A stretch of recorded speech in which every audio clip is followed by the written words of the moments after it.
Orang Kristen nggak boleh pasif. Belajar dari Filipus, orangnya aktif, pecinta kuda dia. Atau lebih tepatnya, kuda liar yang dijinakkan. Saya kalau punya pegawai dalam dunia kerja, kalau di dalam gereja nggak ada pegawai, semuanya itu saudara. Misalnya kalau saya dalam bisnis, misalnya kalau saya bukan pendeta, saya mending punya pegawai yang agak sedikit cowboy.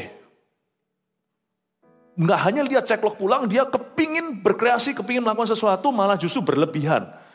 Pegawai yang melampaui ekspektasi bosnya. Saya nanti akan rem-rem, jangan begitu. Dia ordernya 20, kamu bikin 40 ngapain? Saya lebih suka menjinakkan kuda daripada memaksa keledai. Nah pertanyaannya, kita sebagai hamba-hamba Allah dalam hidup ini, kita ini tipe Filipus atau bukan? Kita ini lebih tipe kuda atau keledai?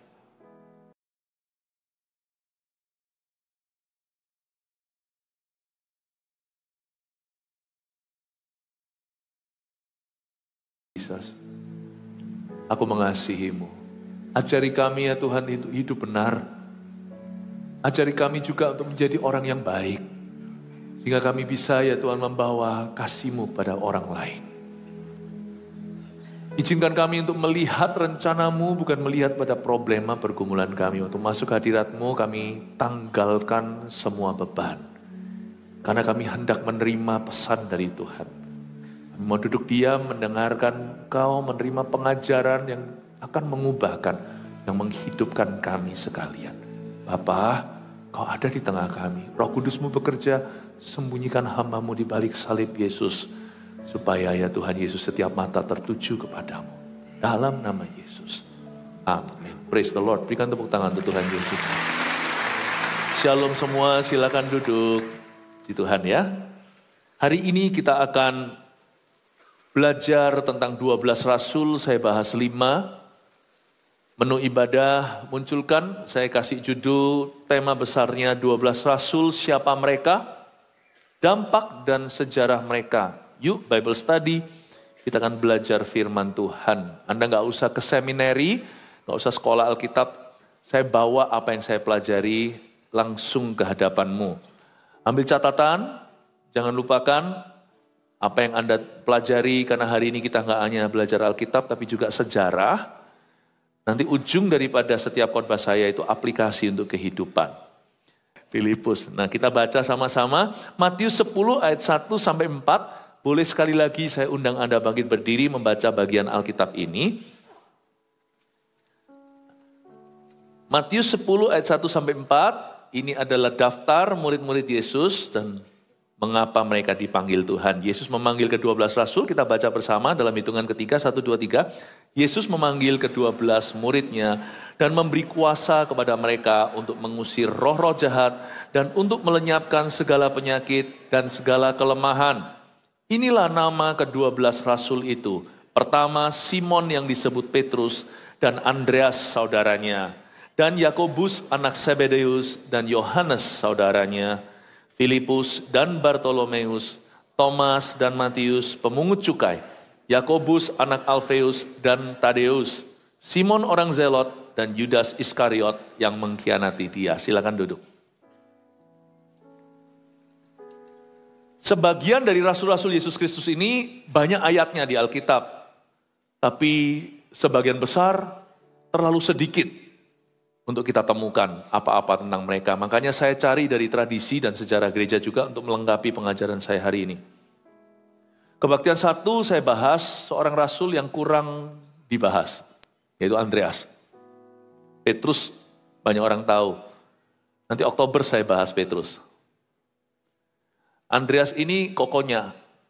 Nah saya tadi ceritakan panjang lebar sifat-sifatnya. Dari ayat-ayat yang apa adanya ala kadarnya, kita bisa ambil kesimpulan, plus ditambahkan sejarah yang menopang cerita di dalam firman. Andreas, Petrus itu kakak adik. Di sini juga ada berapa kakak adik, Yakobus, Yohanes. Jadi ada banyak kakak adik yang dipanggil Tuhan. Saya tanya dulu sebelum saya bahas tentang Filipus, di mana kakakmu? Dalam Tuhan atau belum? Di mana adikmu? Sudah sama-sama pelayanan atau tidak? It's okay loh. Satu family itu dalam satu gereja sama-sama melayani meskipun karunianya beda. Tuhan menghendaki keluarga kita itu sama-sama melayani bersama dengan kita. Bukan hanya itu saja, tapi sahabat karib juga Tuhan pakai. Kerajaan Allah itu estafet, jadi sambung menyambung menjadi satu. Ternyata Andreas dan Filipus itu bukan saudara kandung, tapi mereka saudara sekampung.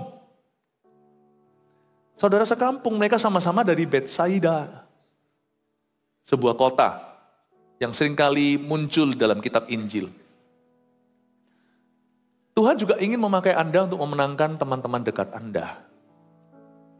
Apa gunanya sih kita jadi orang Kristen dengan semua teorinya kalau kita tidak bisa jadi berkat buat orang dekat? Di mana BFF-mu? Di mana best friend Anda? Jangan bilang-bilang best friend lah kalau tidak menarik mereka kepada Tuhan. Teman macam apa itu kalau kita biarkan mereka masuk neraka? Where are your best friends? Dan Andreas, tokoh ibadah 1, dan Filipus, tokoh ibadah 2 yang saya bahas sekarang, itu mereka itu sangat dekat hubungannya. Nanti saya buktikan juga dalam sejarah bahwa ternyata mereka juga saling membantu dalam misi. Ayo bawa teman-teman Anda ke gereja. Jangan biarkan mobil Anda itu dikasih Tuhan berkat mobil segitu besar kok. Mobil bagus atau mobil lama. Kalau masih ada satu kursi kosong itu untuk bawa jiwa. Katanya parkir susah. Gereja-gereja kita sebagian ada di marketplace, tempat-tempat usaha seperti mall dan sebagainya. Ada yang stand alone juga, parkir nggak gampang karena jemaatnya banyak. Makanya itu gunakan. Ayo kita saling jemput-menjemput gitu loh. Saudara, sahabat, teman, rekan, handai taulan, tetangga.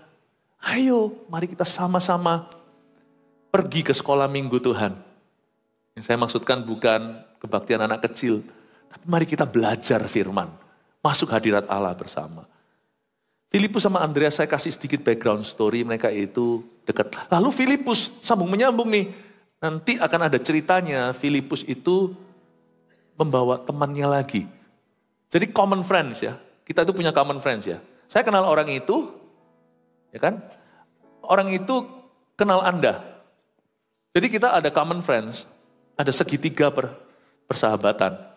Atau, loh kamu kenal si itu? Iya, dia itu teman kelasku, dulu sekelas kita satu sekolah. Oh gitu, dia teman bisnisku. Nah, baru tahu ternyata kita punya teman yang sama, common friend.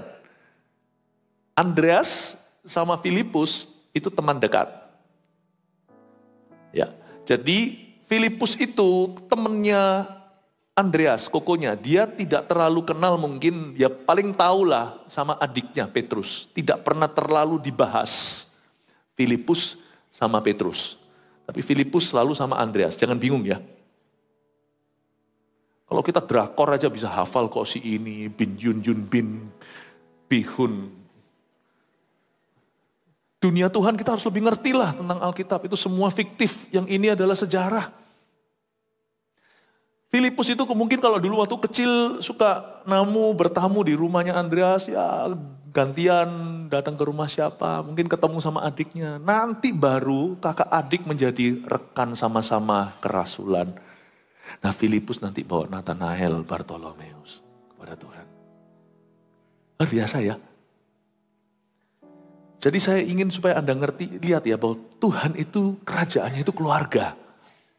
Sambung menyambung siapa kenal siapa, seperti garam menggarami, seperti ragi mengkamiri. Anda kalau mau jadi pengaruh itu jangan gosip ria. Kalau kita mau jadi pengaruh jangan lewat berita-berita negatif, kepahitan, fitnah. Jadilah pengaruh yang bagus. Kalau Anda kenal Yesus, Anda diberkati di sebuah gereja, ajak temanmu, ajak saudaramu. Ayo kita sama-sama melayani. Aku dan seisi rumah tanggaku, kami melayani Tuhan. Saya bersyukur hari ini di dalam kehidupan kami. Yang namanya tante, om, sepupu, sepaha. Sepaha nggak ada ya. Sepupu jauh, sepupu dekat, saudara, kandung atau bukan, sahabat, teman masa kecil, teman SMA semuanya hari ini. Siapa-siapa dan apa-apa dalam hubungan kita bisa ditemukan di GMS tercinta. Kita semua dalam gereja ini disambung sama Tuhan. Saya ketemu dengan beberapa kerabat saya yang tidak pernah besar bersama itu baru nanti itu dikumpulkan itu di dalam kerajaan Allah, yaitu di dalam gereja. Saya bersyukur. Sekarang saya ajak kita untuk membahas tentang Filipus ya. Mari kita belajar tentang orang ini. Buka bersama dengan saya di Yohanes 1 ayat 43 sampai 47. Yohanes 1, murid-murid Yesus yang pertama, ayat 43 sampai 47 saya bacakan. Pada keesokan harinya Yesus memutuskan untuk berangkat ke Galilea. Ia bertemu dengan Filipus dan berkata kepadanya, ikutlah aku. Filipus itu berasal dari Betsaida, kota Andreas dan Petrus. Filipus itu temannya Andreas. Pahami bahwa dua murid pertama Yesus, sebelumnya mereka adalah murid Yohanes Pembaptis. Siapa dua murid pertama Tuhan Yesus? Mulai hari ini jemaat GMS harus bisa menjawabnya.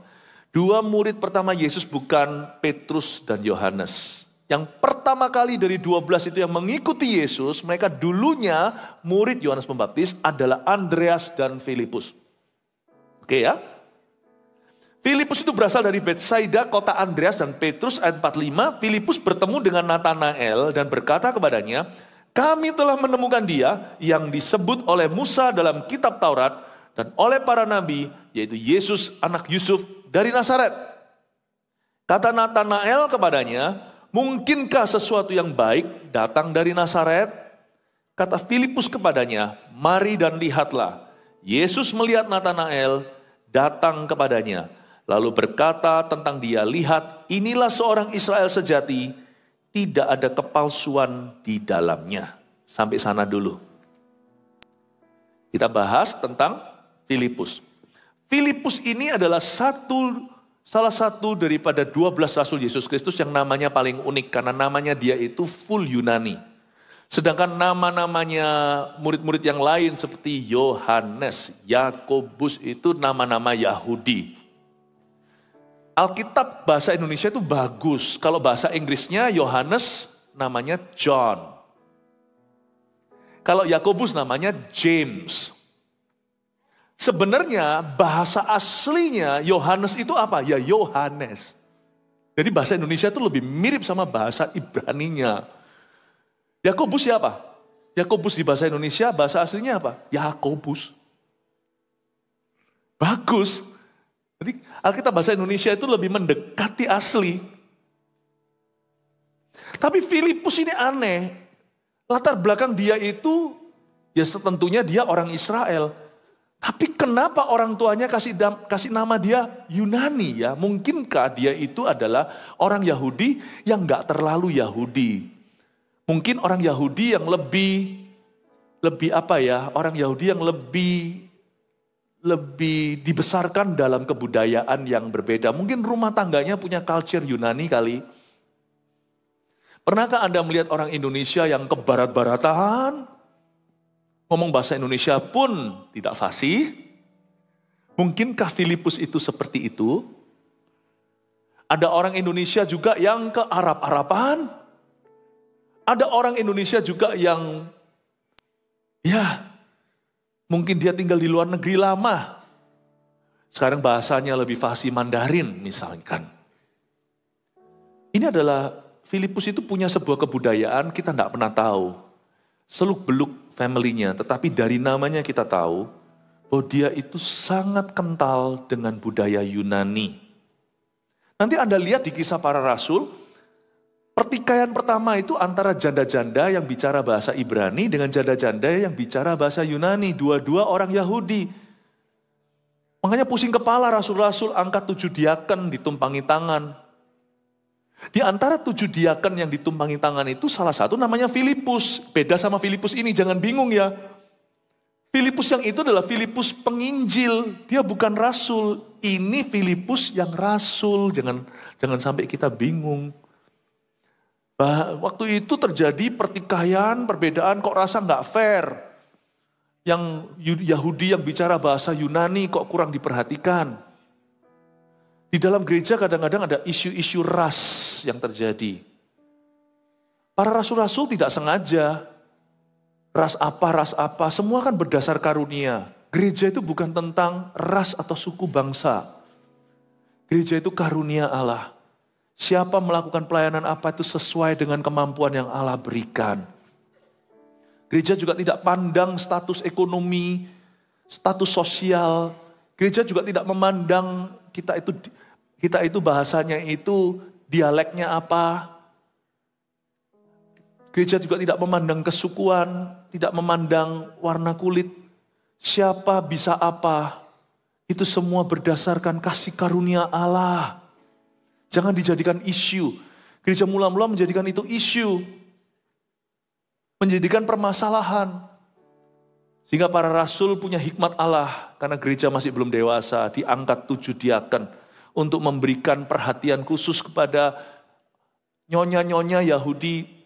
Ya, ibu-ibu janda yang berbicara bahasa Yunani.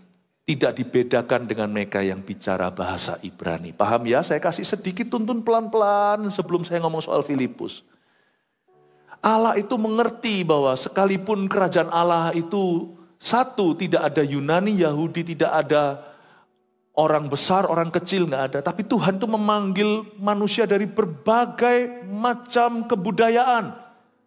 Agar setiap orang mendapatkan perwakilan. Dan Tuhan tahu, sekalipun jalan ke Tuhan itu tidak tergantung manusia, tapi Allah memberi manusia yang familiar sama kita, supaya kita itu rasa dekat. Filipus ini menjadi favoritnya orang-orang Yunani, kalau mau cari Yesus itu selalu lewat Filipus. Kenapa? Karena Filipus itu sangat-sangat mengerti kebudayaan mereka. Tahu nggak, Filipus ini namanya full Greek yang artinya lover of horses atau pecinta kuda. Jadi nama saya itu artinya pecinta kuda. Atau salah satu arti yang lainnya bukan hanya pecinta kuda adalah kuda liar yang dijinakkan. Ya mungkin itu juga cerita hidupku. Kuda liar. Filipus ini kelihatannya orangnya itu inisiatifnya tinggi. Kalau nggak gitu dia tidak akan bawa Nathanael ke Yesus. Filipus sama Andreas teman masa kecilnya sampai teman. Dan mereka menjadi teman selama-lamanya. Mereka berdua punya kesamaan, yaitu sama-sama punya inisiatif yang bagus. Andreas ketika ketemu Yesus, ajak Petrus adiknya untuk kenal Tuhan. Filipus waktu kenal Yesus, dia ajak temannya Nathanael untuk kenal Tuhan. Tuhan itu suka memakai kita yang punya inisiatif yang baik. Tidak semua segala sesuatu itu harus dimulai dengan Tuhan menggerakkan. Hati kita itu harus otomatis tergerak untuk perkara-perkara yang benar. Dan waktu kita melangkah dengan iman, Tuhan beserta. Belajar dari Andreas dan belajar dari Filipus. Dan Filipus ini punya nama Yunani yang artinya pecinta kuda. Sifatnya pun seperti kuda. Saya lebih suka kalau dalam pelayanan saya, ada kuda-kuda yang perlu saya jinakkan daripada saya dapat keledai. Maksud saya, daripada saya jadi keledai yang ditendang-tendang juga gak mau maju. Keledai kalau malas itu ditarik-tarik juga tidak mau. Tapi kuda bisa liar. Mana lebih bagus? Anda punya anak yang mau apa terserah. Tidak ada drive, tidak ada dorongan. Anda punya pegawai yang hanya nunggu ceklok pulang. Disuruh-suruh gak mau, dikasih tugas gak kelar. Dikasih apapun juga gak rampung. Nanti kita perlu dorong-dorong dan ancam-ancam. Itu adalah tipe keledai. Tapi tipe Filipus, demikian pula tipe Andreas, adalah orang-orang yang maju, inisiatif, gak disuruh pun dia datang. Cerita Filipus dimulai dengan ketika dia dan Andreas mendengarkan guru mereka sebelumnya, Yohanes Pembaptis berkata, inilah anak domba Allah. Mereka langsung ngikut Yesus. Mereka ambil inisiatif menguntit Tuhan. Sampai Tuhan noleh ke belakang dan tanya, ngapain lu? Kamu mau apa? Lalu mereka tanya, Tuhan tinggal di mana? Tuhan baik loh ajak mereka untuk nginep di rumahnya. Padahal hari masih pukul 4. Maksudnya mereka seharusnya bisa pulang ke rumah. Tapi Tuhan izinkan mereka itu hari itu nginep sama Tuhan Yesus. Murid Yesus 12 itu yang pertama kali nginep sama Tuhan adalah Andreas dan Filipus. Inisiatifnya bagus. Coba kalau mereka gak ikut Tuhan kan gak dapat privilege. Gak dapat keistimewaan untuk bisa nginep semalam di rumahnya Tuhan Yesus loh, bayangkan. Dan akhirnya mereka diangkat jadi duti, diangkat jadi murid sama Tuhan Yesus. Orang Kristen gak boleh pasif. Belajar dari Filipus, orangnya aktif, pecinta kuda dia.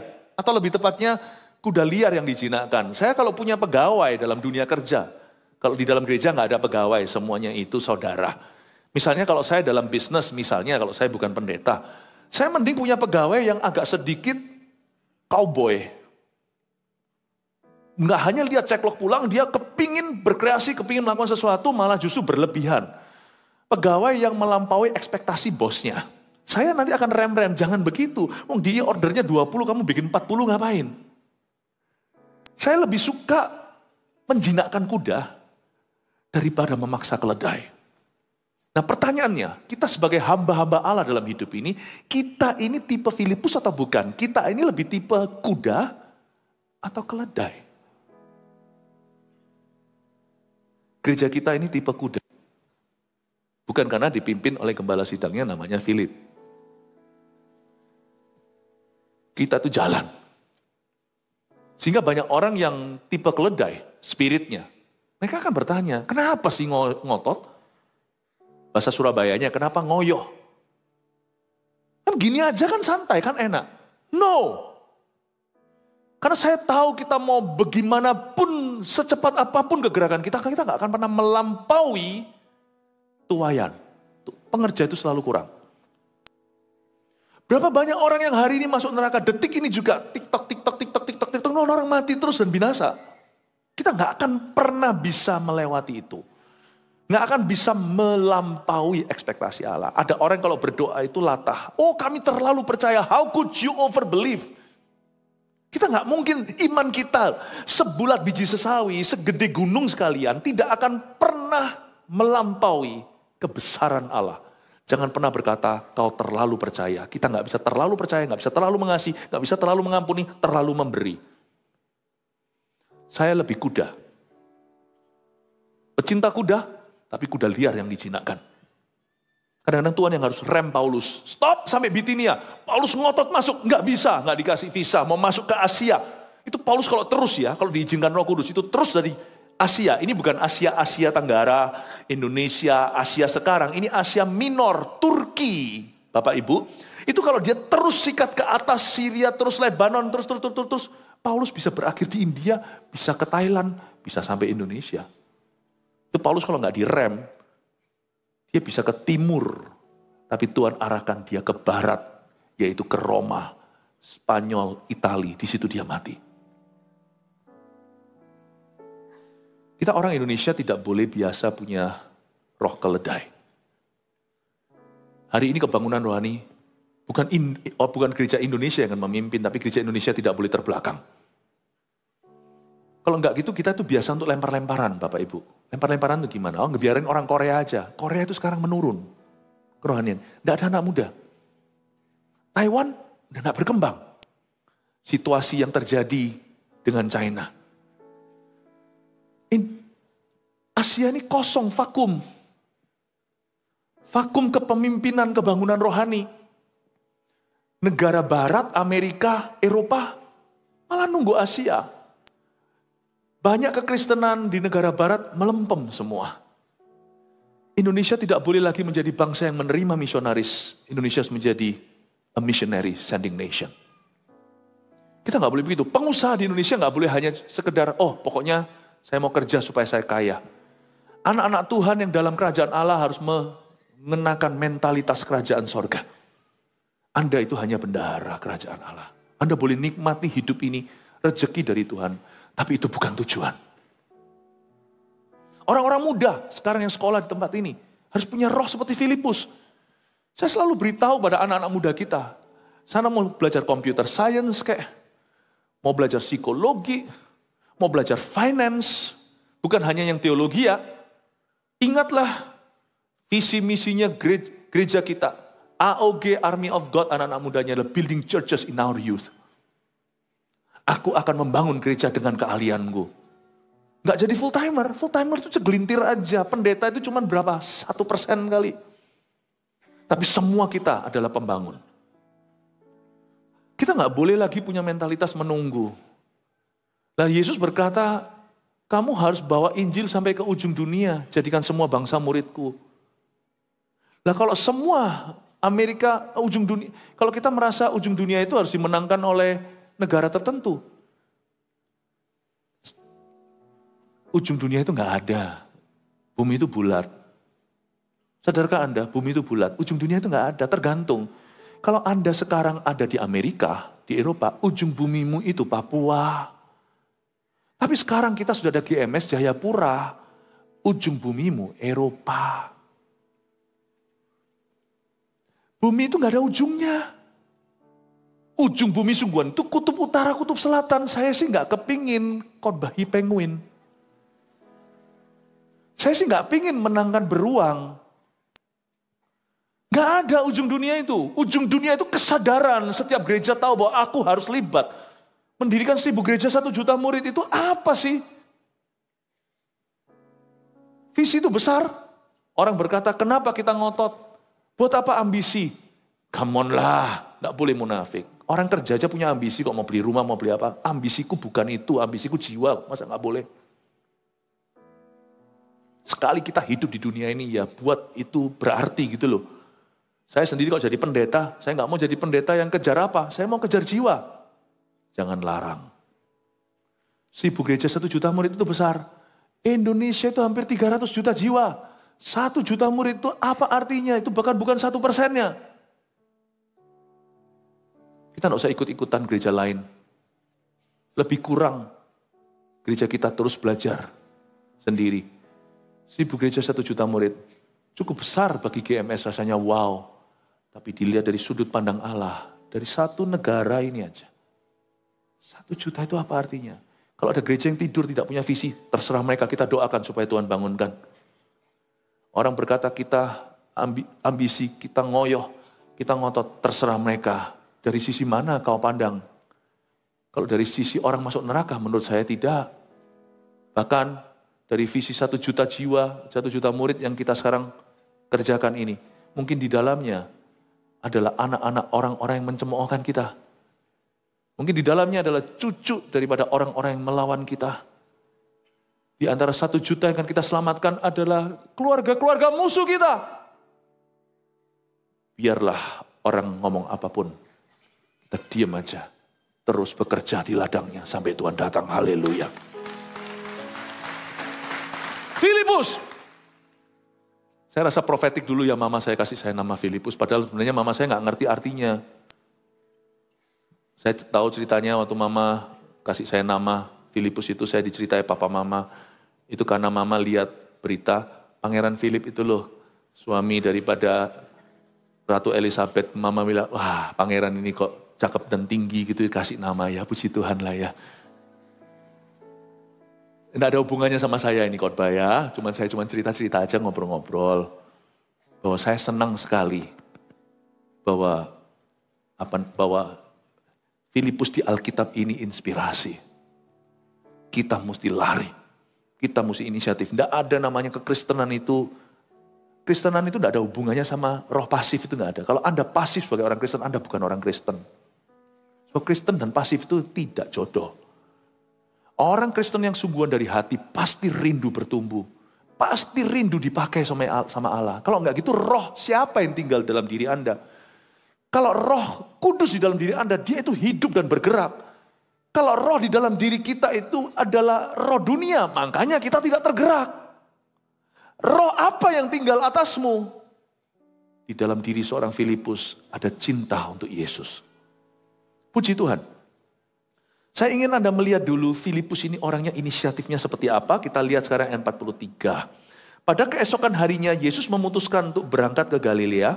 Ia bertemu dengan Filipus dan berkata kepadanya, ikutlah aku. Ayat 43 menunjukkan bahwa Filipus itu sudah tanda kutip Kristen dulu sebelum dia sungguh-sungguh lahir baru. Gitulah bahasa modernnya.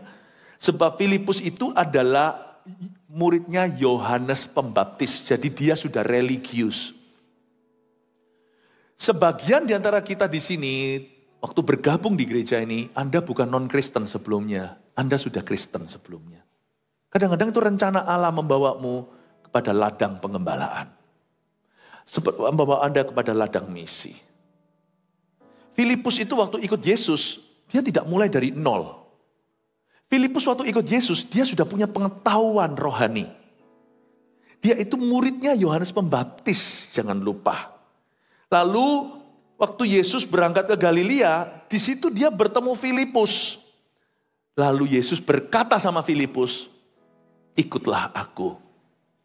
Tahukah bahwa kekristenan kita adalah panggilan Tuhan? Ketahuilah bahwa di mana Anda bergereja, kalau Anda ke gereja itu bukan jalan-jalan, tetapi berniat untuk tertanam di sana, itu panggilan Allah, panggilan Tuhan. Makanya jangan pernah kita itu pindah gereja karena sakit hati. Kalaupun demikian, bereskan. Misalnya kalau ada sesuatu yang gak baik di masa lalu, kalau perlu Anda permisi dulu. Dan hal ini juga berarti orang-orang yang di gereja kita yang pindah ke gereja lain loh ya, saya harus fair-fairan berkata. Kalau ada di antara Anda misalnya di gereja ini lalu gak cocok, lalu setelah itu Anda pergi, Anda merasa panggilannya gak di sini, selesaikan baik-baik. Pamitan juga. Karena kami bukan Tuhan, tidak bisa tahan kaki orang. Kan kaki Anda tidak ada rantainya ini. Anda datang kemauan sendiri, Anda pergi kemauan sendiri. Tapi gereja adalah tempat di mana Allah memanggilmu di situ untuk bertumbuh. Kalau memang misalkan dari gereja mana ke sini atau dari sini ke gereja mana, selesaikan baik-baik. Selesaikan baik-baik. Dahulu kala pada waktu kita masih di tempat yang lama, saya pernah adakan acara namanya Huichiah. Ulang. Saya dorong beberapa jemaat kita yang bahkan pindahan dari gereja mana untuk selesaikan kalau ada sesuatu yang nggak baik. Dengan resiko loh ya, kalau saya utus ke situ, mereka nggak kembali lagi ke sini. Saya tetap fair-fairan, go.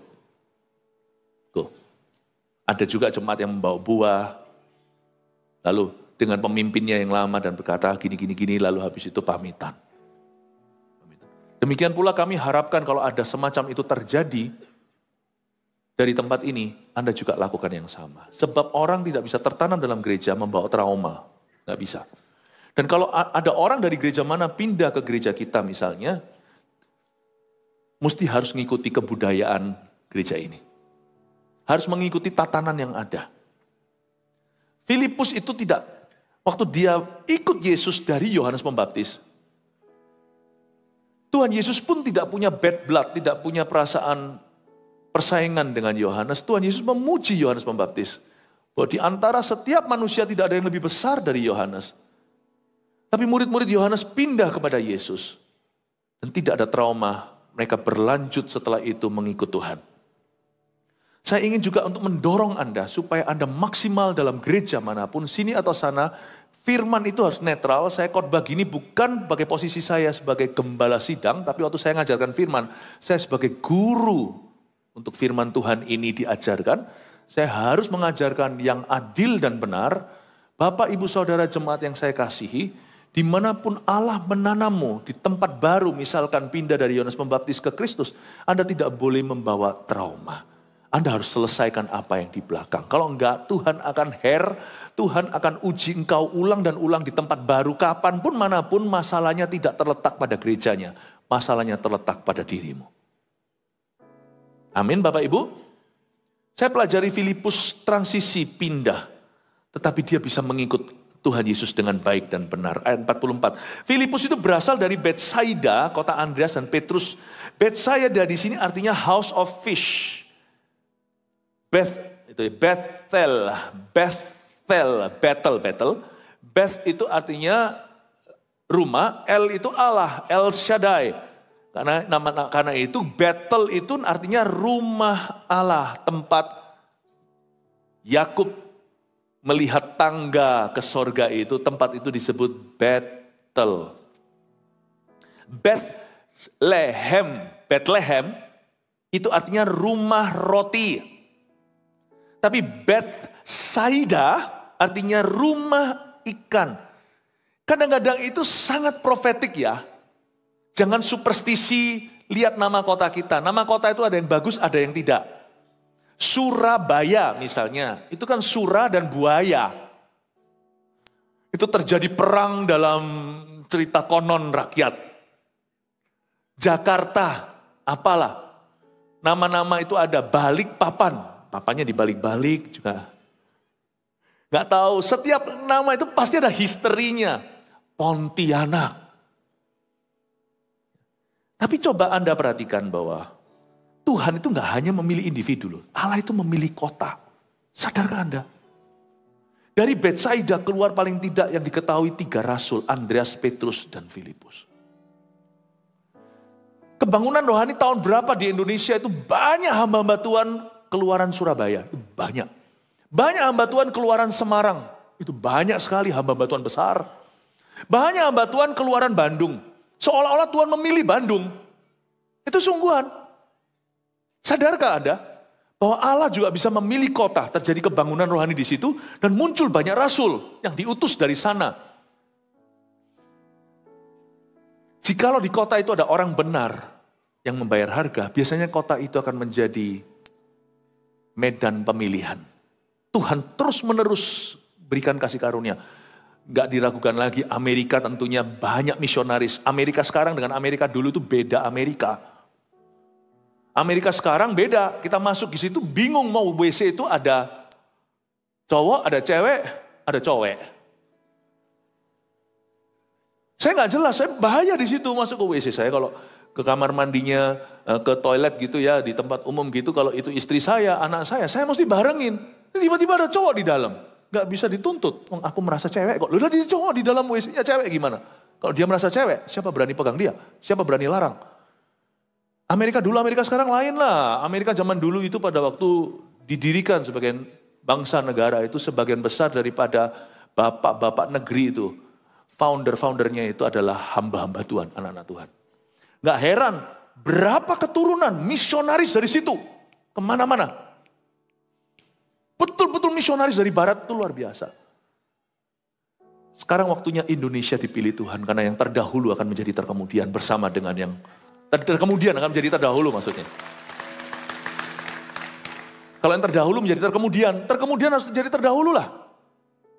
Semoga yang terdahulu tetap jadi terdahulu maksudnya. Kalau saya ke Amerika gitu bicara sama gereja-gereja di negara barat, saya beritahu sama mereka, ayo bangkit, jangan sampai disalib sama Indonesia. Saya bukan mengkhianati Anda, saya kompori mereka, saya beritahu kita loh. Sana itu nenek moyangnya sudah jadi misionaris. Nenek moyang saya masih menyembah gunung. Masih menyembah langit. Ayo kok dibalap sama kami. Saya kompori. Karena ladang itu begitu menguning. Gereja dengan gereja itu bukan saingan. Ladang itu begitu menguning. Harusnya kita itu tarik tambang, tarik-tarikan. Bukan tarik-tarikan jiwa. Tarik-tarikan semangat kita. Ayo maju dalam Tuhan. Bangsa dengan bangsa juga bukanlah persaingan. Saya bilang sama negara gereja-gereja di negara barat. Kalian semua harus bangkit. Kalah sama Indonesia nanti, kalah sama Malaysia.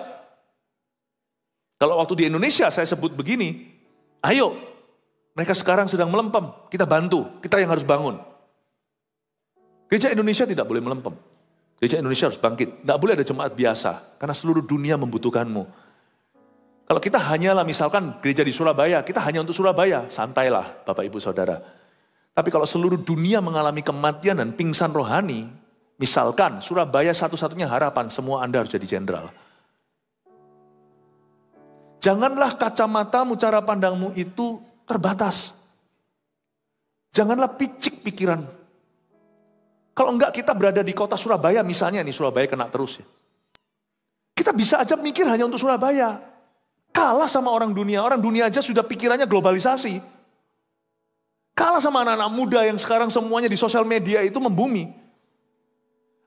Badan bisa di Surabaya. Visi Anda tidak boleh dikekang hanya untuk satu kota. Anda harus tahu bahwa kerohanian seperti ini yang Anda lihat sekarang minggu per minggu dalam gereja kita ini. Langka di dunia, sungguhan.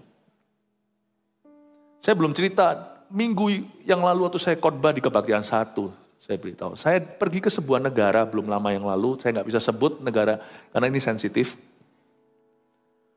Waktu saya datang ke sana bukan untuk berkhotbah, untuk kunjungi teman-teman, saudara seiman, karena mereka membutuhkan kehadiran kami untuk menghibur hati mereka. Kekristenan sedang begini luar biasa, tiarap. Saya ditahan oleh mereka. Pastor dalam bahasa mereka ngomong sama saya, jangan pulang, jadilah pendeta gembala kami di sini aja. Saya mau dibajak loh. Di negara sini aja, jangan pulang. Jangan pulang. Stay here, we need you. Kan di Indonesia udah banyak pendeta, mereka ngomong begitu. Saya tidak responi mereka karena itu jeritan hati. Jadi saya tidak perlu responi. Kadang-kadang ada kata-kata orang tertentu tidak perlu diri. Kita tidak perlu reaksi. Saya cuma peluk mereka dan berkata, Tuhan Yesus mengasihimu. Dalam hati ya enggak lah ya, saya harus pulang. Kalau saya bisa ngomong sama mereka, ya tanya jemaatku boleh enggak? Boleh ya? Oh ya, oke, untung enggak boleh. Betul berarti. Berarti saya GR dulu, jadi saya pulang gitu loh ya. Haleluya. Apa yang Anda lihat ini langka loh. Anda lihat anak kecil, kebaktian bisa gitu, lompat-lompat memuji Tuhan, kenal firman, dengarkan firman, quiet 45 menit tidak lari-lari. Itu enggak ada. Saya pergi ke negara barat suatu hari, dulu sekali sebelum ada GMS di Australia, saya pergi di sana, itu orang-orang bule semuanya, 600 orang anak muda. Itu yang jadi youth pastornya kasihan, itu muntah darah itu kalau perlu khotbahnya. Itu harus pakai ini lempar-lemparan apple pie, lempar-lemparan apa. Baru anak-anak muda itu mau anteng duduk diam untuk dengar itu paling cuma 5 menit. Lalu kasih meja pingpong, kasih apa. Harus dipancing demikian rupa. Saya ngomong, waktu giliran saya khotbah naik kata, saya berkata yang gini, aneh ya. Anda maju dalam kekristenan dulu. Kok kami lebih ngerti ya anak-anak muda kami gimana dengar firmannya. Itu anak-anak mudanya tertemplak liatin saya semuanya gitu. Saya bilang, ini saya bisa keluar dari ruang ibadah ini bisa dalam bahaya saya. Saya bilang kalian semua itu, ini negara maju. Waktu itu, zaman itu, berapa puluh tahun lalu. Indonesia kan belum negara berkembang. Indonesia masih negara ketiga. Saya bilang aku itu datang dari negara ketiga. Tapi kerohanian kami itu maju. Kalian itu negara ketiga. Itu 600 anak muda liatin saya, ini pendeta dari mana datangnya? Saya bilang, papa mamamu misionaris, engkongmu misionaris. Saya bilang, engkong saya masih belum kenal Kristus. Tapi hari ini kami lebih kenal firman, lebih tahu isi Alkitab daripada kalian semua yang gak bawa Alkitab ke gereja. Semua diam liatin saya. Untung Roh Kudus bekerja. Kalau enggak gitu saya pasti bisa digebukin 600 anak-anak muda. Roh Kudus bekerja dan mereka tersungkur nangis-nangis bertobat. Di akhir ibadah saya, ibadah yang saya bawa. Itu adalah konferensi anak-anak mudanya satu sinode besar saat itu di Australia. Saya beritahu Bapak Ibu, apa yang Anda lihat ini langka. Barang mewah ini, dunia ini. Bukan gedungnya, kerohanian ini. Janganlah pikiranmu terpatok hanya di kotamu. Orang Betsaida dipanggil untuk ujung bumi. Dengan pikiran seperti itu, ekspansi bisnismu. Waktu Anda kuliah, hai anak-anak muda, Anda tidak akan mikir apa ya jurusan yang gampang lulus. Anda akan mikirkan ilmu, pengetahuan. Aku mau membangun sesuatu. Pikiran itu mesti maju. Dan ketika Anda dalam masalah, Bapak, Ibu, Saudara, jemaat yang terkasih, Anda tidak akan mikir hanya keluar dari masalah. Tapi aku harus menang, sebab aku akan jadi kesaksian. Gitu loh cara berpikirnya.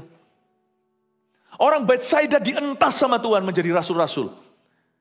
Tapi kalau Anda baca ayat ini, dari Betsaida keluar Filipus, dari Betsaida keluar Andreas dan Petrus. Kalau Anda renungkan sejarah, cuman bedanya orang Indonesia itu kurang senang membaca. Jadi kita juga sedikit bahan tulisan. Kalau orang-orang barat itu kelebihannya apa? Mereka itu suka membaca. Jadi ilmu pengetahuan gampang. Kita kalau baca coba lihat ya, bedanya orang Indo ini bukan menghina orang sendiri, ini pun perkecualian. Tentu sekarang orang Indonesia lebih suka membaca, yang suka membaca lebih banyak. Tapi kalau kita masuk sama-sama ini, saya nggak ngomong orang lain nih, kita satu grup saya dengan teman-teman dari waktu saya masuk ke satu toko buku gitu ya, yang orang-orang Barat langsung cari buku-buku yang tebal yang cuman ada titlenya, dalamnya nggak ada gambarnya. Kalau kita Indonesia langsung pergi yang ada gambarnya, suka yang ada gambarnya. Indonesia itu tidak punya sejarah, tidak ditulis sejarah kebangunan rohani di Indonesia itu. Apa yang terjadi di daerah Kupang, terjadi di Soe, apa terjadi di Semarang. Saya dengar kesaksian di mana hamba-hamba Tuhan sebagian sudah mendiang, sebagian sudah almarhum. Bagaimana mereka dalam sebuah kereta api, sekelompok anak-anak muda ingusan menginjili orang di kereta api. Dan ini sekarang menjadi hamba-hamba Tuhan yang ada di luar negeri, ada di mana beberapa masih hidup. Dari Surabaya, persekutuan kecil yang sekarang tentunya usia om-om semuanya. Itu mereka berdoa bersama-sama jadi hamba-hamba Tuhan besar. Mungkin giliran Pontianak setelah ini Singkawang. Mungkin giliran apa? Kota kita harus dikenal seperti Betsaida. Keluarkan rasul-rasul. Menghasilkan orang-orang yang dipakai oleh Allah. Tidak tentu pendeta, tapi menghasilkan pengusaha-pengusaha yang dipakai oleh Tuhan. Menghasilkan anak-anak muda yang dipakai oleh Allah. Kalau berdoa untuk kota, jangan hanya untuk keamanan. Keamanan so pasti. Kalau doa itu, jangan berdoa Tuhan bawa aku ke bulan, nanti hanya makan kue bulan. Doa sama Tuhan itu bawa aku ke matahari. Mungkin kita mendaratnya seperti Neil Armstrong, yaitu di bulan. Jangan berdoa untuk keamanan kotamu. Kotamu aman enggak, itu tergantung berguna enggak pada Tuhan. Kenapa malaikat harus melindungi kotamu? Kadang-kadang saya pikir misalnya saya tinggal di Surabaya, kenapa Surabaya ini terus diluputkan terus. Saya masih ingat berapa tahun yang lalu tiba-tiba ada bom gak bisa nyala di sini waktu zaman terorisme. Lalu ketahuan dan sebagainya. Mau tahu kenapa? Bukan karena kita istimewa. Karena kebangunan rohani di tempat ini.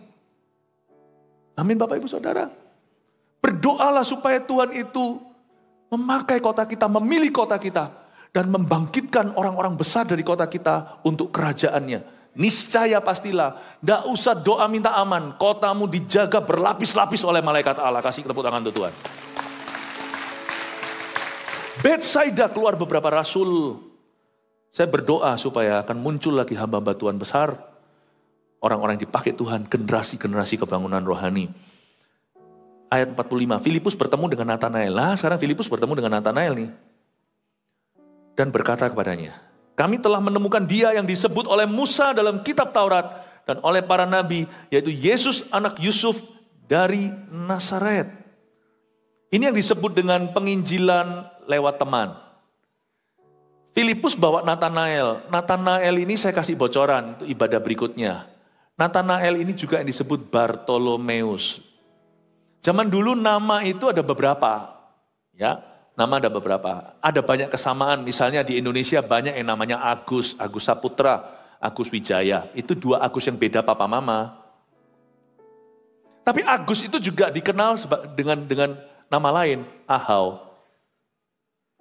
nama rumahan. Makanya 12 murid Yesus, salah satunya namanya Matius, itu dikenal dengan nama Lewi. Itu orang yang sama. Orang yang sama. Natanael itu dikenal dengan nama Bartolomeus. Ya. Saya namanya Philip.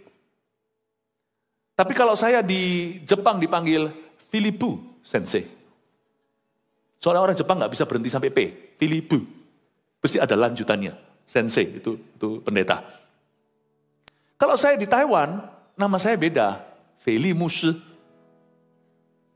Pendeta Philip. Nama saya aslinya Li Guojun, kalau bahasa Chinese-nya. Jadi nama saya ada banyak.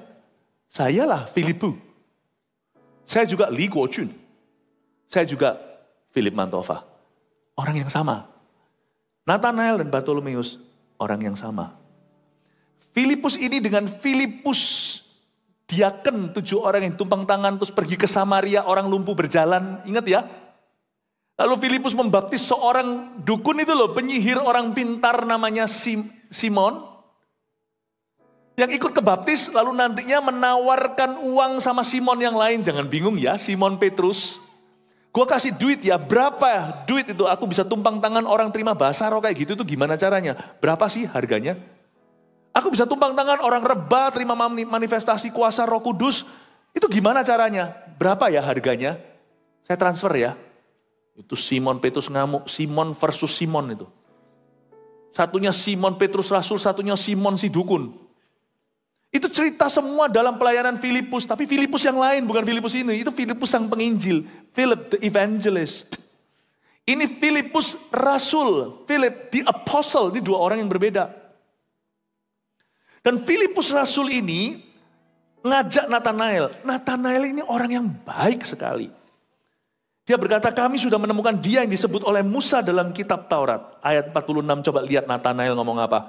Kata Natanael kepadanya, mungkinkah sesuatu yang baik datang dari Nazaret? Susah injili orang baik.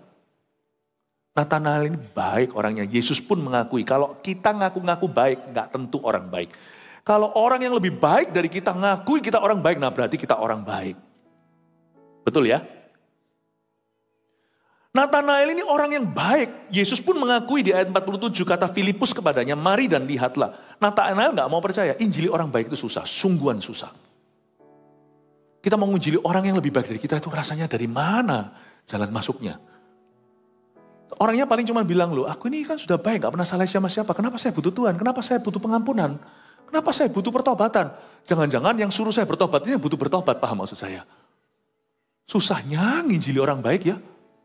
Susah banget. Makanya itu Tuhan pakai Filipus. Karena Filipus itu orang baik. Makanya Tuhan tidak pakai Simon si Zelot. Kalau Anda baca 12 Rasul nanti bulan depan saya bahas, Simon Zelot itu tukang bunuh, tukang perang. Itu bawa pedang. Orang kayak gini gak diutus sama Tuhan, ketemu sama Natanael. Gak cocok saudara. Tuhan pakai orang baik untuk injili orang baik. Bagus gak?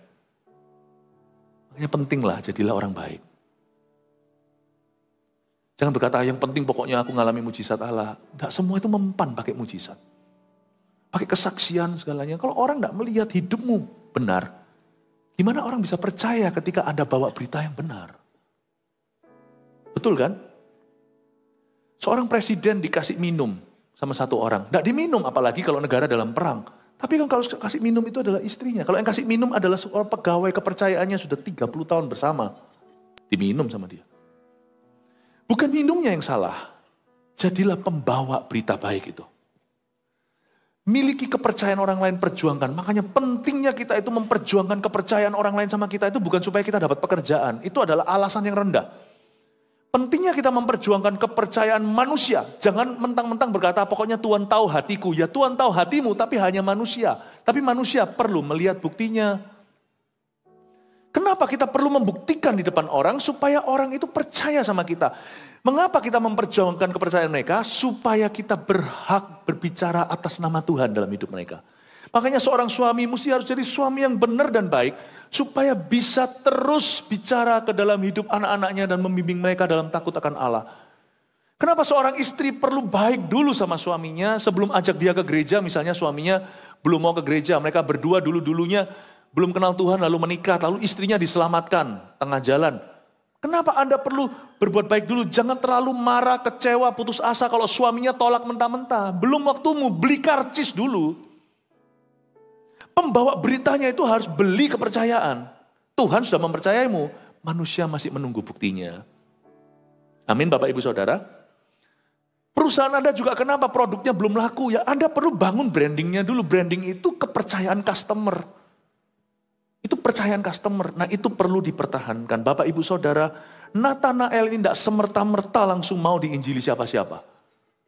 Karena Yesus berkata kalau Anda baca, ayat 47, kata Filipus kepadanya, mari dan lihatlah. Yesus melihat Natanael datang kepadanya, lalu berkata tentang dia. Perhatikan ya, Yesus ngomong apa tentang Natanael. Lihat, inilah seorang Israel sejati. Tidak ada kepalsuan di dalamnya.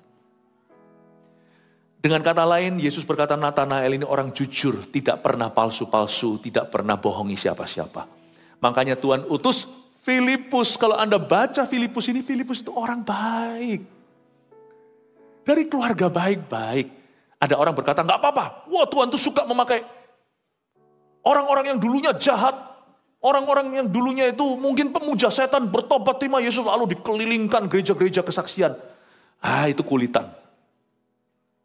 Tuhan lebih pakai orang-orang yang kenal Tuhan dini. Makanya saya lebih bergairah melihat anak-anak Anda dari muda atau dari kecil sudah di gereja mengenal jalan Tuhan. Itu lebih hebat. Siapa bilang, ada seorang pernah ngomong dulu waktu saya sedang ngobrol-ngobrol dengan sesama orang anak-anak Tuhan. Saya lupa entah di dalam forum apa. Dia berkata, iya ya kenapa Tuhan tuh suka memakai orang-orang yang dari jahat diubah lalu dipakai jadi hamba Tuhan yang luar biasa. Saya bilang, kamu ngomong tentang Paulus ya? Paulus gitu, Petrus enggak gitu, Petrus itu orang baik. Yohanes, Yakobus baik-baik itu, anak Zebedius itu malah anak mama itu. Anak Zebedius. Saya bilang kalau kamu bilang hamba Tuhan siapa itu loh. Dulu zaman dulu waktu saya sekolah itu ada satu hamba Tuhan yang ex-gangster. Dia dulu gangster benar-benar di jalanan dan ditakuti di kota besar Amerika. Lalu apa, The Blade apa itu loh. Saya lupa nama, saya pernah baca bukunya. Lalu dia bertobat, lalu dia bawa banyak gangster. Betul sih, betul sih. Tapi jangan lupa ya, Reinhard Bonnke yang meninggal dunia. Penginjil besar yang selevel dengan Billy Graham itu. Pernah dalam sekali kebaktiannya itu, satu KKR 1 juta jiwa yang datang. Di Nigeria dan yang bertobat berapa orang mati dibangkitkan. Beliau tidak pernah rusak. Orang baik tapi orang berdosa. Dari umur 9 lahir baru karena grandmanya. Terima Tuhan. Dan tidak pernah gejolak gimana. Lihat jadi penginjil segede itu. Daripada orang yang keliling-keliling cuman jualan cerita tapi tidak ada buahnya hari ini. Jangan terlalu terkagum dengan orang yang dipasang cuman ceritanya heboh, sensasional. Kalau sebagian besar orang dimenangkan bukan dengan cerita sensasional. Tapi dari tetangganya yang perubahan hidup dan memperkenalkan dia. Seperti Filipus ajak Nathanael kenal Yesus. Tapi Nathanael waktu diajak gak mau. Mana ada yang baik dari Nazaret. Lalu Filipus jawabnya nyantai lagi. Mari dan lihatlah. Filipus yang sudah mengalami Yesus, dia tahu bahwa Yesus harus dialami baru orang itu percaya. Makanya Filipus tidak bergantung kepada kebaikan hatinya. Filipus berdoa, saya yakin meskipun Alkitab tidak mencatat, Filipus itu berdoa supaya Roh Kudus bekerja. Nah disinilah kelemahan orang baik. Orang baik merasa nggak perlu Tuhan. Orang baik justru perlu Tuhan. Karena tidak bisa orang itu diselamatkan lewat kebaikan kita. Kita bisa baik sama orang, ajak dia ke gereja. Tapi setelah orang itu dengar firman Tuhan seperti ini, hanyalah Allah yang bekerja. Anda tidak bisa selamatkan orang. Filipus itu pasti sembahyang. Tuhan selamatkan dia ketika Filipus bawa Nathanael ke Kristus. Dan Yesus ketemu Nathanael. Boom, disitulah terjadi kelahiran baru. Tapi tunggu kebaktian berikutnya nanti saya akan jelaskan.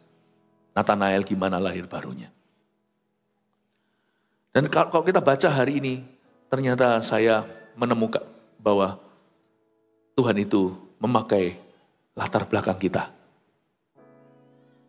Kalau Anda sudah jahat, kalau kita sudah jahat, bertobatlah. Tapi kalau Anda belum jahat, jangan jahat ya. Jangan mau dengarkan itu semua dongeng yang manusia sebarkan bahwa, oh Tuhan itu akan pakai orang yang pernah jahat lalu mari kita jahat dulu supaya kita punya cerita. Enggak.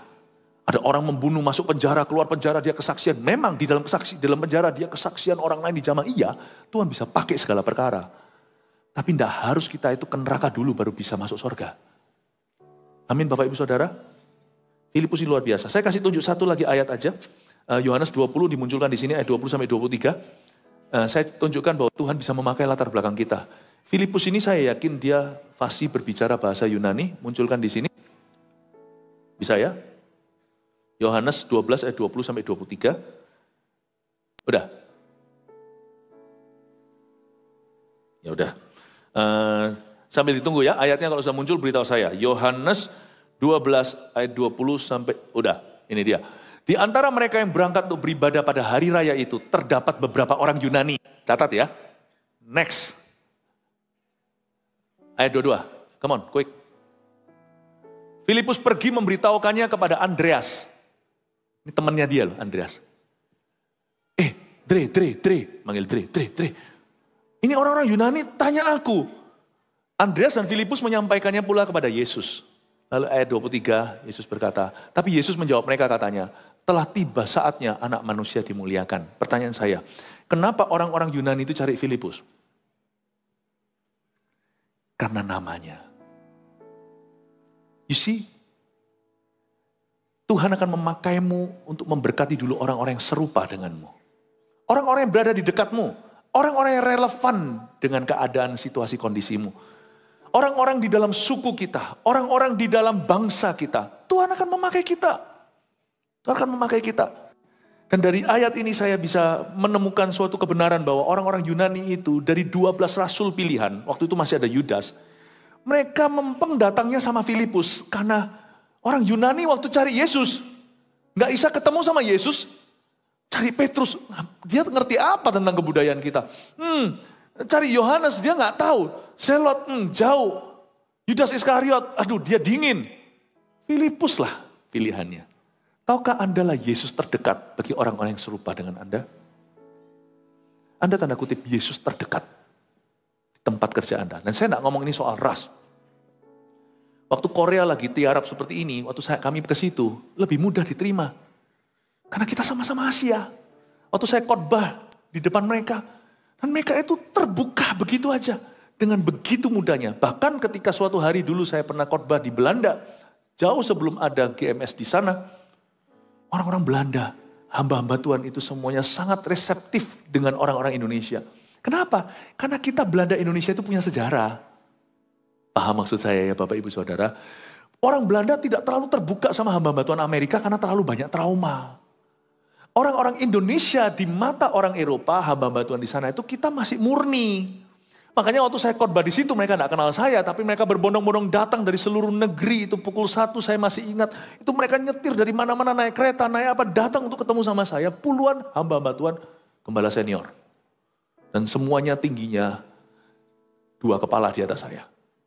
Orang Belanda itu kan tinggi-tinggi ya. Waktu saya khotbah di situ, wah, kulit bisa beda, bahasa pula. Saya pakai bahasa Inggris, mereka ngerti lah. Waktu saya di depan situ, saya ambil kesamaan kita. Saya berkata, dahulu kala. Saya nggak ngomong buruknya. Saya nggak berkata, Belanda masih jauh atau company. Enggak lah, ngawur aja, mau mati ya. Kagak, enggak. Yang saya pakai waktu itu adalah, saya tidak melihat lubang donatnya. Saya perhatikan donatnya. Saya berkata, nenek moyang Anda membawa Injil pada nenek moyang kami. Saya nggak ngomong tentang penjajahan, semua itu kan urusan sejarah. Saya bilang, dahulu misionaris dari Belanda yang mengajarkan tentang Tuhan. Mereka ikut dalam gelombang-gelombang itu, tapi dengan misi kasih. Sedangkan yang lainnya mungkin misinya beda. Saya bilang, sekarang giliran saya mengembalikan kepada bangsamu. Apa yang kau pinjamkan kepada bangsa kami. Saya beritahu, saya bawa api kebangunan rohani. Itu mereka maju ke depan, nangis-nangis. Dan saya beritahu, izinkan kami melayanimu. Bangsaku terkenal dengan ini. Bangsaku itu hospitality. Bangsa yang suka melayani. Saya berkata, izinkan saya melayani Anda. Itu orang-orang Belanda maju ke depan, tinggi-tinggi. Sepatunya kilap-kilap. Saya ambil sapu tangan saya. Dan saya berkata, izinkan saya cuci kakimu, tapi bukan dengan air, karena ini dingin. Saya pakai sapu tangan saya lapi kaki mereka. Mereka tertemplak, mereka itu serasa guilty sama kita orang Indonesia. Tapi hari itu, orang Indo yang melayani mereka. Dan mereka minta didoakan supaya kebangunan rohani terjadi. Saya masih ingat. Bapak Ibu Saudara, Allah akan memakai semua kesamaan yang ada di dalam dirimu dengan orang lain. Dan menjadikanmu Yesus terdekat untuk mereka. Amin Bapak Ibu. Itu kelebihanmu. Itulah sebabnya kita tidak boleh lukai orang demi Yesus. Bukan demi diri sendiri. Nah sekarang sejarah sedikit lalu 3 aplikasinya. Si Filipus berakhir di mana? Filipus pergi ke setelah Yesus naik ke sorga, Pentakosta, berapa tahun setelahnya, Filipus itu pergi ke sebuah negara namanya Skythia, SCYTHIA, yaitu di Southern Russia, di Rusia sebelah selatan, hari ini Rusia. Di sana Filipus itu memberitakan Injil, dan sejarahnya mirip sama Andreas. Andreas juga pergi ke Skythia. Dan memberitakan Injil di sana. Tapi Andreas dari sana ke Armenia, lalu ke Bulgaria, mati di Yunani. Tapi kalau Filipus, arah anginnya beda. Mereka sama-sama ke Skythia, tapi Roh Kudus tuntun mereka ke arah yang berlawanan. Dari setelah 20 tahun di Skythia, dalam sejarah gereja, Filipus pergi ke Gaul, atau yang hari ini namanya France, atau Prancis. Kalau Anda melihat ada kekristenan Katolik di negara-negara ini, itu zaman dulu pernah terjadi kebangunan rohani. Setelah itu dia mati martir di Eastern Turkey. Di Turki hari ini, Turki sebelah timur. Dan sejarah Alkitab mencatat, jangan bingung ya. Dua-dua Filipus penginjil dan Filipus Rasul ini, anak-anaknya menjadi pemimpin-pemimpin gereja. Ini yang kita nggak dapatkan dalam tulisan di dalam Alkitab. Kalau anak Filipus penginjil itu yang menobatkan Samaria itu, anak-anaknya adalah anak-anak perempuan, ada 4 semuanya nabi ya. Kalau anak-anak Filipusnya Rasul Yesus Kristus ini menjadi salah satu dari bapak-bapak gereja. 3 aplikasi ini, dengan ini saya selesai. 1, apa yang kita bisa pelajari dari kehidupan Filipus? Tuhan memakai latar belakang kita untuk memuliakannya. Latar belakang kita. Makanya anak itu kasih peluru, kasih bahan. Semua itu kan jadi sesuatu, karena itu kelebihan dan latar belakang. Latar belakang aja dipakai, apalagi kelebihan. Saya waktu kecil belajar bahasa Chinese, sekarang belepotan, tapi tetap Tuhan pakai tuh. Saya pernah sekolah belajar bahasa Inggris. Saya masih ingat pada waktu saya pernah sekali sekolah di Singapura, Singlishnya keluar. Don't be so like that lah. Singlishnya. Saya masih ingat masa-masa saya pelayanan ke Singapura, belum ada ROSC GMS Singapura di sana waktu itu. Sama gereja-gereja Singapura, saya berkhotbah mereka, relevan. Lalu saya pergi ke Kanada belajar bahasa Inggris. Jadi Inggrisku sekarang pas-pasan bisa ngomong sama orang Amerika. Bapak ibu saudara, anakmu kasih peluru, kasih bahan. Sebab apapun kelebihan latar belakang mereka itu nanti digunakan. Amin Bapak Ibu Saudara. Buat apa ajak anak ke AOG, buat apa antar mereka ke Voltage kemarin Sabtu jam 1. Enakan jalan-jalan. No, itu peluru yang paling penting, itu kerohanian. 2, jangan bersandar pada kebaikan tapi pengenalan akan Tuhan. Belajar seperti Filipus, dia enggak mengandalkan kebaikannya, dia berdoa minta mujizat Allah terjadi. Di sini loh, kenapa sih ada orang berkata gini, orang baik, kalau orang jahat kalau berdoa kok didengarkan sama Tuhan. Lebih tepatnya lagi orang baik kalau berdoa lebih didengarkan oleh Tuhan. Doa orang benar bila dengan yakin didoakan. Sangat besar kuasanya. Jangan lupa doa orang benar adalah mula-mula kalimat. Bisakah kita menjadi orang benar kalau kita orang jahat? Bapak ibu saudara harus punya keyakinan bukan bersandar pada kebaikanmu. Kalau hari ini Anda berusaha jadi orang baik dan percaya Yesus. Percayalah niscaya, doa-doamu itu gak akan jauh dari tahta Allah. Seorang baik namanya Dorcas, suka bikinkan untuk yatim piatu, merajut, menjahit untuk para janda. Ketika dia mati, satu desa, satu kampung itu menangis, Petrus bangkitkan dia. Orang baik itu gak jauh dari tahta Allah.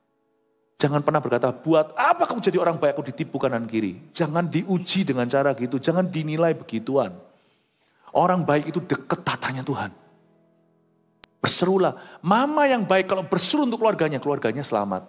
Papa yang baik berseru anak-anaknya sampai bawah itu semuanya akan menjadi pilihan Tuhan.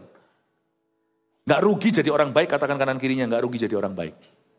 Ya, tapi berdoalah supaya mujizat Allah terjadi. 3, anak-anak kita akan mewarisi roh pelayanan kita. Belajar dari Filipus, ini roh anak-anak kita akan mewarisi roh pelayanan kita. Haleluya, yang diberkati Tuhan, katakan amin. Mari kita semua bangkit berdiri. Kita akan berdoa. Kita akan berdoa. Hari ini tidak akan ada altar call. Kalau Anda butuh didoakan nanti bisa ke prayer corner. Yang baru pertama kali hadir 1, 2, 3 kali hari Minggu bisa ke welcome lounge. Gereja kita di mana-mana juga ada welcome lounge-nya, paling tidak ada welcome corner.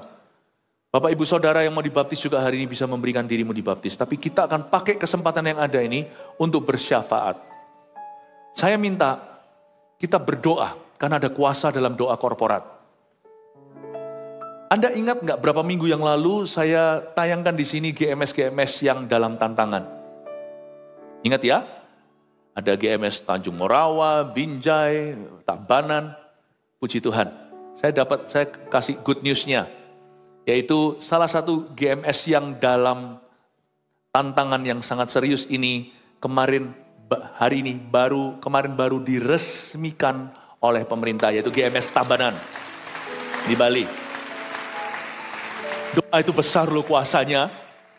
Dan minggu ini saja ada 3 gereja yang disahkan sebagai gereja lokal, yaitu GMS Purwokerto di Jawa Tengah, GMS Batu yaitu di Malang Jawa Timur, dan GMS Rotterdam di Belanda.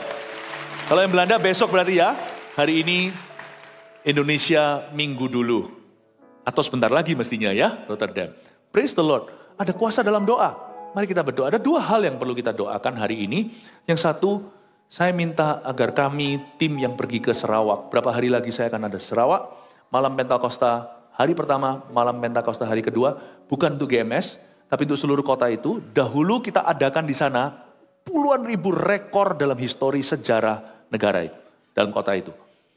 Dan saya dengarkan report-report setelah itu, meskipun saya tidak mendapatkan bukti-buktinya, tetapi saya dengarkan kesaksian kiri kanan bahwa orang-orang menyebar dari malam Pentakosta sebelum pandemi, pergi ke desa kampung mereka, ada yang 100% bertobat kampungnya, dan sebagainya. Oh haleluya, kasih tepuk tangan untuk Tuhan Yesus. Saya akan ketemu dengan hamba-hamba Tuhan satu kota, di seluruh Sarawak, di Kuching itu. Nanti mereka akan kumpul semuanya, saya memberi mereka seminar dulu, ngajari mereka gimana menggembalakan jemaatnya, ngajari gimana menyelamatkan jiwa-jiwa yang terhilang. Doakan 2 malam berturut-turut malam Pentakosta, ratusan orang pergi bersama dengan saya, sebagian sudah berangkat, sebagian nanti akan menyusul bersama dengan saya. Doakan kami, nanti di akhir minggu ini saya baru pulang kembali, dan supaya tetap kami segar kuat untuk melakukan banyak pelayanan. Lalu tidak lama setelah itu, bulan ini adalah bulannya Super Conference. Belasan ribu pemimpin-pemimpin CG akan berkumpul di sini. Kita minta speakernya, semua pembicaranya adalah gembala regional dan saya. Kita berdoa supaya ketika kami membuka mulut, rahasia kerajaan sorga disingkapkan dengan berani. Kita berdoa agar Tuhan melawat kita, agar Tuhan mengganti oli, mengisi dan memberikan kepada kami semua yang berkumpul nanti belasan ribu pemimpin ini. Memberi kepada kami kuasa ilahi untuk bisa mengembalakan jemaat lebih baik, untuk bisa melayani jiwa-jiwa lebih baik, dan juga untuk bisa memenangkan lebih banyak orang tua yang sudah ada di depan. 2 hal ini kita akan doakan bersama-sama. Kita pakai sisa waktu kita untuk doa syafaat. Bapa, bawa kami gerejamu, mengangkat kedua tangan kita sebelum pulang. Terimalah berkat dari Allah Bapa, kasih karunia dari Tuhan Yesus, dan pengurapan dari Roh Kudus. Jadilah seperti Filipus lewat berkat ini, menjadi orang yang berinisiatif yang baik, berinisiatif yang benar, orang-orang yang mau maju. Aku patahkan setiap roh pasif di dalam keluarga, roh pasif di dalam dunia kerja, dan di dalam pelayanan. Pergilah membawa sejahtera, membawa api kebangunan rohani, pergilah membawa damai sejahtera dari Bapa. Dalam nama Yesus, haleluya, amin. Selamat siang, Tuhan memberkati. Silakan duduk.